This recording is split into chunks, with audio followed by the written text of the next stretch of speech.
Татарстанга һәм Казанга багышланган чаралар Ульяновскида һәр даим уздырылып килә. Аларны өлкәнең татар мәдәният үзәгендә танылган коллекционер Абдулла Дубинның фотожыентыгы буенча эшләнгән борынгы Казан дигән уникаль рәсемнәр күргәзмәсе ачып җибәрде. Үзәкнең Мәгърифәт һәм мәдәният музеенда исә бер гасырлык юбилейга багышланган экспозиция әле бүген дә эшләп тора. Аны һәр теләгән семберлек килеп карый ала. Шунысы сөенечле, байтаклар Казанда, Татарстанда үз мәсьәләләрдә Татарстанны тарихи ватаннары итеп саныйлар. Республика үсеше белән горурланып яшиләр. Казан, Татарстан безгә ул кибла ягы. Мы Казань очень любим, и стремимся попасть туда, потому что там хорошо. Казан için аның белән бик горурланабыз.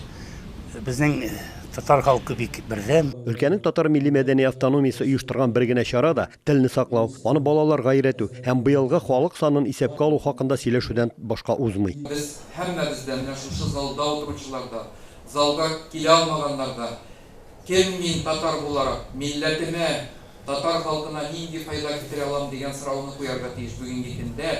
Һәм шушы сорауны исебездә тотарга тиешбез. Архив материаллар һәм тарихи язмалардан билгеле булганча, Сембер Ульяновск яклары Тасырны оештыруга байтак шәхесләрен биргән сирәк төбәкләрнең берсе. 19 гасыр азагында борынгы Сембер шәһәрендә туып үскән, заманында бөтен дөньяны шаулаткан бөек шәхес, милли республикаларны оештыруга аеруча зур игътибар биргән якташыбыз Владимир Ленин татарларга Идел буенда үз дәүләтләрен төзеп, телләрен, гореф-гадәтләрен сакларга мөмкинлек биргән. Октябрь инкыйлабыннан соң Россиядә зур географик бүленешләр башланганда 1920 елның 27 майында без татарлар өчен тарихи декретка кул куя. Шул елларның истәлеге итеп татарның танылган рәссамнары Лотфулла ага Фаттах белән Харис ага Якупов 1953 елда Владимир Ильич Ленин Татарстан АСРны төзү турындагы декретка кул куя дигән менә шушы әлеге данлыклы картиналарында эшлиләр. Архив материалларына нигезләнеп Татарстанны төзүдә актив катнашкан тагын бер семберле турында әйтми булмый. Ул өлкәбезнең Иске Кулатка районы Иске Зеленай авылында туган Борхан Хөснетдин улы Мансуров. Борхан Мансуровның әтисе авылда мулла вазифасын үти.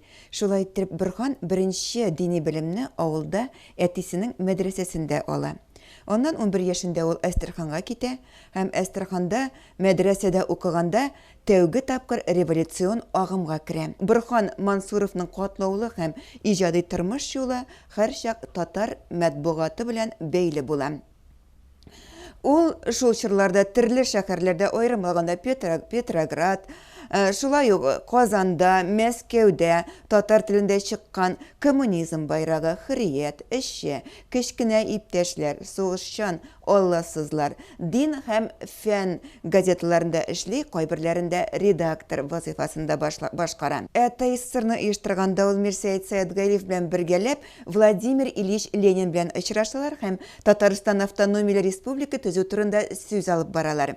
Шушы автономия республика оештканнан соң аны башкарма комитетының беренче секретары итеп сайлыйлар. Соңрак ул Мәскәүдә партия һәм совет органнарында эш алып бара. Гомумән республиканың үсешенә, аның икътисади һәм сәяси тормышында лаеклы урын алып торган семберләр байтак. Мы гордимся, что уроженцы Ульяновского края внесли значимый вклад не только в образование, но и в развитие субъекта. В 90-е годы 20 века заместителем председателя Верховного Совета Татарстана работал уроженец села Елховое озеро Цельнинского района Ренат Максумович Харисов.